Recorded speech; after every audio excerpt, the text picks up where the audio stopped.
President Bola Ahmed Tinubu tried by all possible means to bring the government of Goodluck Jonathan. He said, Jonathan, if you are not ready to defeat these people, step aside and let somebody fight the battle. To speak now, don't forget I'm from the Middle Belt, as we have just said, in case for the sake of the people who are watching. We bear the most pain now because it is in Benue, in Plateau. Many of my people are being killed on a gradual basis every day. But as we speak now, it looks as if the federal government are incapacitated to hand over this issue. That is why the sponsor will come on national television and tell you that Nigeria border is too porous, that they don't have the strength to match these people one-on-one. That's why the governor of Plateau will come on here and tell the Nigerians, oh, the Fulani that are killing, they are not Nigerian Fulani. They are Fulani from Mali. They are Fulani from Burkina Faso. But is that what we want to hear? All we want to hear is defeat these people. This is what Bola Ahmed Tinubu tell us. Don't forget in 2014. Jonathan. He said, Jonathan, if you are not ready to defeat these people, step aside and let somebody fight the battle. Yes, viewers all over the world, go and make research on the public domain. These are the words of Bola Ahmed Tinubu in 2014 to Jonathan. Why is it that under his government today, this Fulani Herdsmen has now boasting that they own Nigeria? They kill in all different regions. They kill in Southwest, they kill in the Middle Belt, they kill in everywhere. As I speak to you now, we will say that, okay, these people now that are killing, what are they killing for? What is the Fulani killing for? Exactly what Mazi Nnamdi Kanu have said about the Islamization agenda, about taking people after. That's what they do. Look at in the place, the region where I came from in Benue State now. They will come in number, they will chase away the villagers, they will kill people, they will now occupy that place. See, the sponsor is telling me that he doesn't know the people. When you chase people out of their community and you occupy that place, are they not criminal? Why is the sponsor not going after them? Why is it that when it comes to Biafrans, oh, Biafra did this, Biafra do that? These are the reasons why we are talking that the marginalization of Igbo, the hatred of the Igbo is becoming worrisome in Nigeria. See, the sponsor will come on national television. Oh, the border of the north is too porous. That's where these Fulani men from Mali, from Nigeria are coming to affect Nigerians. Is the border of southeast is not porous? Why is it that when something happens, you say it is IPOB that committed in the southeast, but when it happened in the north, you say, oh, the border is too porous. It's Fulani from Mali. It's Fulani. We don't want to hear this excuse anymore. As it is now, Nigeria is a failed state because the DSS boss has told Nigeria that we should rise up and defend ourselves. Now, if the DSS is telling me I should rise and defend myself, do you know how much is AK-47? Where will I see the money to go and buy AK-47 when these people are collecting our tax? What are they using the tax for? The question is that where are the Fulanis too? Or the alleged Fulani Herdsmen? Where are they seeing the money to buy their own AK-47? That's what I'm telling you. I have a video clip where it's allegedly said that a big man in Nigeria is the one supplied them. The helicopter was dropping the gun inside the bush for this Fulani men. Do you get my point? It's there. So who is supplying them this gun that they are using? Who is supplying them the gun? That is the question we need to be asking. Where are they seeing? Oh, see the sponsor will run, will come here. The powder is poor. Excuse me. You are just giving an unnecessary excuse. Today, Bello is out there in the north. Bello Tunji giving babies to their dogs to eat. Bello Tunji is working free. You say Mazi Nnamdi Kanu and Ekpa is the problem of Nigeria. I keep saying it. For me, Mazi Nnamdi Kanu and Ekpa, they are not causing Nigeria problem to 5% compared to what these Fulani Herdsmen, these Boko Haram are doing. Face them one-on-one. Let's have it. But I'm quietly disappointed in Bola Ahmed Tinubu because maybe Bola Ahmed Tinubu is thinking of 2027 election. He doesn't want to fight these people. The main reason why people voted for Bola Ahmed Tinubu and Peter Obi is because when Buhari took it upon himself to use Fulani to destroy Nigeria security, we felt that never again are we allowing Fulani man to take over Fulani. That's why you see most of us, we go for Peter Obi, some go to us. But it is no different between Bola Ahmed Tinubu regime and Buhari in terms of Fulani killing. Fulani now, they move everywhere, they kill people, and they go scot-free. And the chief security are telling us that they are telling us what is not acceptable. How can you tell me, oh, Fulani men from Mali come to kill people in Nigeria, and you allow them go free? It's becoming worrisome. And we are afraid, and that's why I am advising time without number before the general election. Whether it's Peter Obi that win the election, whether it's Atiku that win the election, whether this grab and win Emiloko that is there now, that is not a president. If they did not do these two things, which I advise, Nigeria will not see anything. Either you restructure this country or you divide this country. Let everybody go their own separate way. And that's why we are looking onto that. If you allow the Southwest to go now. Lagos is enough to take care of Southwest. Yorubas will live a far better life than as they are living now. The Igbos will live far better. The North will live far better. Joining us together to be one person in National Assembly have to talk what will happen to Nigeria. It's killing us. Look at Nigeria can no longer eat. We can no longer send our children to school just because of one person. It will be the one that will give order. This is not acceptable. Nigeria government, Nigeria leaders should rise up and restructure this country, or you divide this country, let everybody go. Keeping us as one is killing so many people, and that's why you can hear that, oh, that man has gone. Yeah, but he did sick. What happened to him? Thinking. People can no longer pay their house rent in Nigeria. People can no longer send their children to school. People can no longer eat in Nigeria. Are we going to fold our hands and allow everything to go bad? Former governor of Benue State, Samuel Otom said, Miyetti Allah should be declared a terrorist. Like IPOB, and there's a video to that, have been declared a terrorist. Do you agree that Miyetti Allah too should be declared as terrorist? First and foremost, the IPOB are not terrorists. And that's why you are seeing today, the world refused to address IPOB as a terrorist. We know what IPOB people are fighting for. IPOB people are fighting to go on their own. They don't want to belong to Nigeria. Because Nigeria has marginalized these Igbos. They have pushed them to one side. They don't want them to belong to Nigeria. And come to think of it, who is Nigeria? What is the meaning of Nigeria in Yoruba land? There's no meaning of Nigeria in Yoruba. There's no meaning of Nigeria in Hausa. There's no meaning of Nigeria in Igbo. No, what does These British people, they carry us together so that they now name us Nigeria, so that we will not even understand ourselves. They use that name to confuse us, so that they will be making us. That's why these British, they will not want Biafra to go. Because the day Biafra go, or Yoruba nation go, the end of British has come. Don't forget what happened. When the children, during that time, when they agree, they said they want to build a house to go and meet God. So that they don't need to be praying to God. You know, we human beings, we like what we see. That's why today some people serve, they serve soul. Some people serve different things. They believe they can touch. They wanted to build a house to go and meet God. They can communicate. They can go and meet God. God, why are you not giving me this? And God saw that these people, they will actualize this plan. They allowed them because they were speaking in one language. And what did God do? God used it separate their language. They could not understand themselves. You go and bring block. This one will speak Igbo. You go and bring a cement.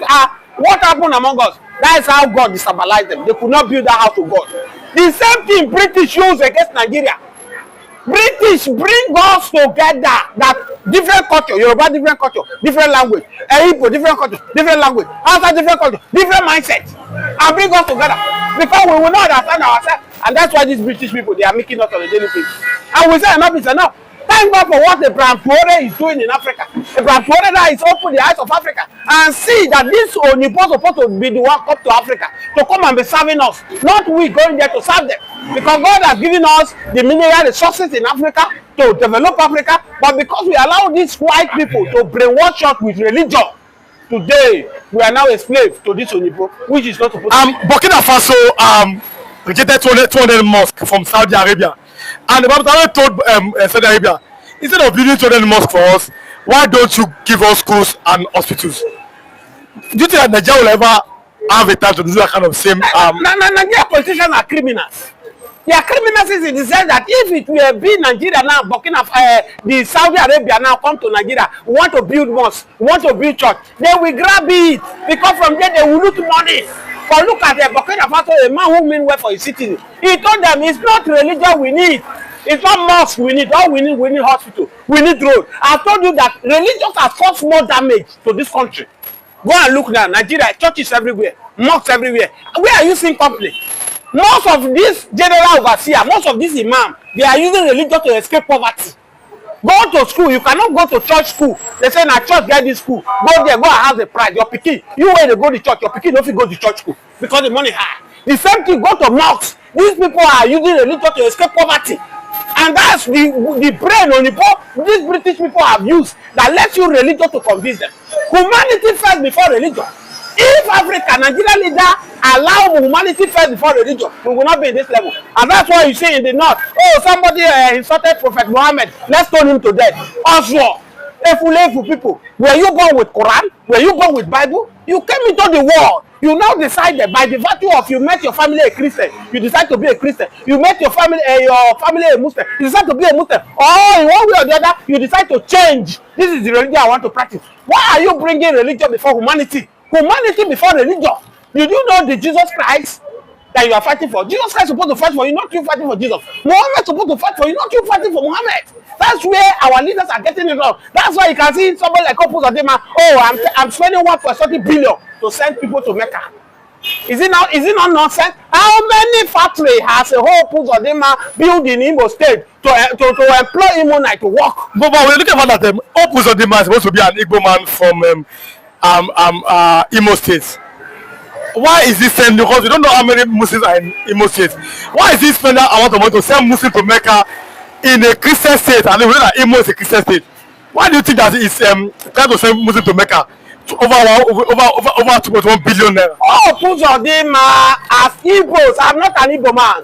But many people will tell you that it's been planted here to take the instruction of Fulani. Don't forget that whole Opus Odema was in 4th position during the elections. Election that they claim as a governor. From 4th position, you say number 1 has a 4th. The 2nd person have 4th. 3rd person have 4th. It is the 4th person that is now good to be a governor. Can't you see where Opus Odema have gotten it wrong? I have said it without number. I'm not an Igbo. But go and make your research. During the Biafra war, many Fulani went to go and fight Biafra. And they pregnated many Igbo women. Many Igbo women are pregnated in Igbo culture. If you don't marry their daughter, you pregnant their daughter. They assume that that child is not yours. That child will now bear the name of the parents. If you hear say they call person Christian, Ikechuku, it doesn't mean they are Igbo. Most of them are not Igbo. Most of them are Fulani in disguise. Na Fulani give birth to them. They be bearing Chief Ikechuku, Chief Okachifo. They be Fulani. They are not Igbos. And that's what you see that is happening in the southeast right now. Most of the governors, instead of them to fight for Igbos, they are fighting for Fulanis. Look at Southwest here. To a large extent, Southwest governor, they came out, they formed a security outfit called Amoteku. Amoteku is confronting the Herdsmen. Tell me in the southeast, which is the security outfit that is uniform in the southeast, that is confronting the Herdsmen? They are just doing their thing. They are allowing the Fulani to have access to their land. You told us that Samuel Ekpa is the problem of the southeast. We assume that if Samuel Ekpa is behold, there will be peace in the southeast. But since Samuel Ekpa has been restricted not to communicate with Biafra, Mazi Nnamdi Kanu in the custody of DSS over 5 years. As I speak to you now, more killing in the southeast, more kidnapping. So who is responsible for this? That is the question you have of them. That is the question you have like Soludo. The rest leaders who are telling you, oh, Samuel Ekpa is the one causing nuisance. Mazi Nnamdi Kanu is causing destruction. This set of people should be questioned whether they are real Igbo. As I have said it, whether you are Chief Ikechuku, whether you are Chief Uche, whether you are Chief Okafo, does not mean you are an Igbo man. Go ask Kutuda, go and make research whether during Biafra war, a Fulani man pregnated your mother and gave birth to you. And the family decided to, oh, since they did not pay money to your head, you will bear the family name. And that's what you have that is happening in Igbo land. The only Southeast leader now that you can see that the Southeast voted for, Alesoti, you can see it is doing it differently than what others are doing. And today, let me appreciate the Senate, the Southeast Senators who have came openly and told Nigeria, told the Biafrans all over the world that this thing the jam did to Igbos is intentional. There is no way you explain it. How do you tell me that a particular region was affected by jam and you knew it? You went ahead to release the result. So you did it to them during the election. You also did it to them in jam. So that's why we are talking about the marginalization of people in Nigeria. And we are saying that allow these people to go. Let me tell you, one of the benefits of allowing Biafra to come, if Biafra come today, it will be a benefit to Africa. How will it be a benefit to Africa? Now let me tell you, the greatest mistake Gowon did is to fight Biafra. I am from the Middle Belt. And we are telling Gowon to do the needful before he meets his ancestor, just like Babangida did. What is the needful? By Babangida told the world, told Nigeria that it was not the Igbo that planned the coup. Today, he healed a lot of things. If Babangida go now home now, at least he will have rest of mind. Yakubu will not get the rest of mind if he did not do the needful. By apologizing to the people for fighting Biafra. Yakubu should apologize to the people. Yes, for killing millions of people. Let me tell you, Gowon was used by British. British used Gowon to stop Biafra war because they knew that if Biafra would have have their desire, then British will have been out of Nigeria. And that's why they supported Gowon to fight Biafra, to kill millions of Biafra. As I speak to you, why I tell you that Biafra freedom, Biafra sovereignty will be a help to Africa. Biafra is supposed to be the Japan of Africa. Biafra is supposed to be the China of Africa, because God has given them the brain. That's why you can see they might not go to school, but what they are manufacturing is beyond human thinking. These are what God gave to them. Go to other developed countries now, you will see what they are doing. Igbos are there.